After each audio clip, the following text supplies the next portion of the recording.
你現在看到的淡江大橋，也許只是一座橋，但如果把時間往回拉，你會發現，這座橋其實是一個人用一輩子留下的最後一句話。那個人叫扎哈哈蒂，他不是在台灣出生，也不是在任何建築強國長大，他來自一個很多人沒想到的地方——伊拉克巴格達。在那個年代，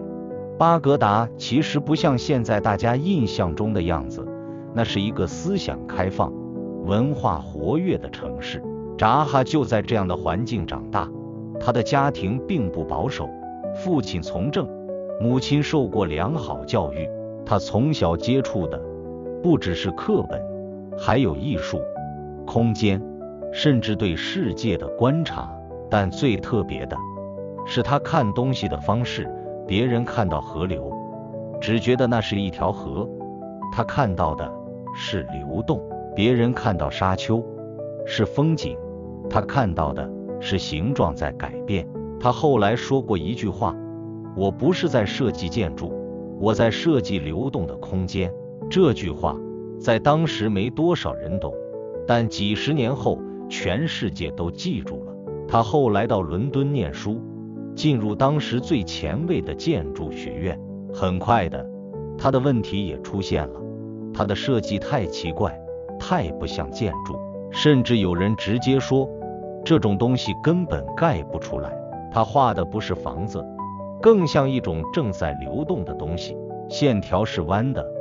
空間是斜的，一切都不規則。於是他得到一個外號——紙上建築師，意思是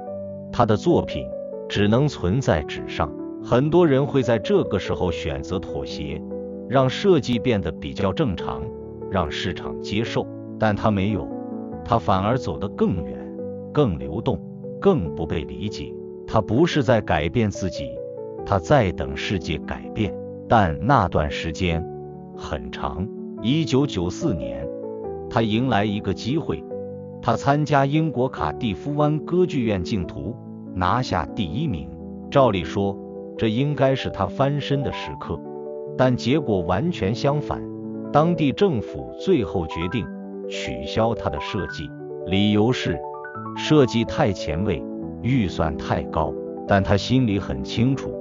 事情沒有那麼簡單。她是女性，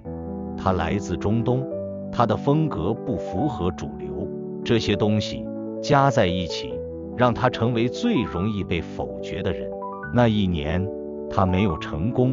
反而跌到人生最低點，但她還是沒有改。她繼續畫那些沒人看得懂的建築，繼續做那些不可能被蓋出來的設計，直到有一天，世界開始追上她。2004年，她拿下普利茲克建築獎，那是建築界最高榮譽，而她是歷史上第一位女性得主。那一刻，她不再是紙上建築師，她變成一個定義時代的人。她的作品開始出現在世界各地，倫敦、廣州、阿塞拜疆，每一棟建築都不像建築，更像某種正在流動的雕塑。有人說，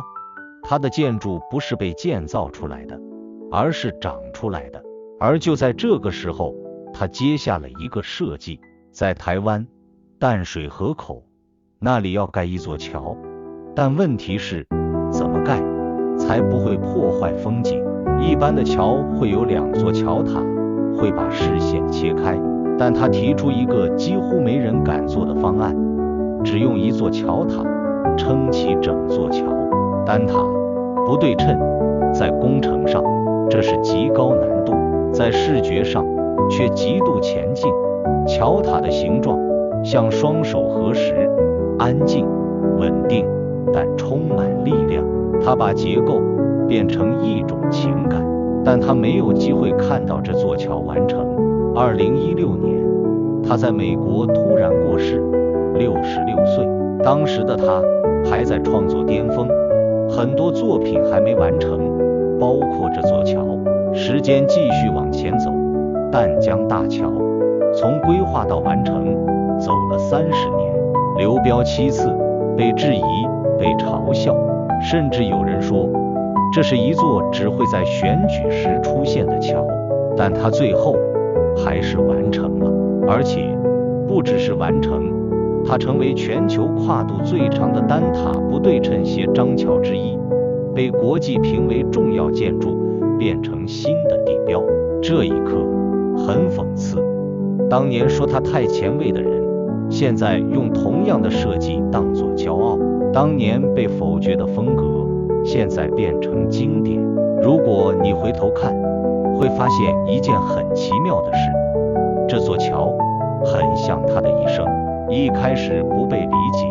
中間被否決，過程充滿質疑，最後變成標準答案。很多人會問，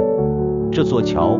值得等30年嗎？如果只是交通，也許有更快的方法，但如果你問的是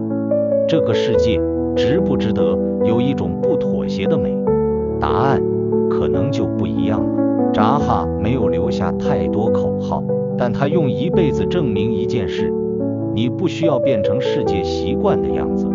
你只需要強大到讓世界來適應你。而淡江大橋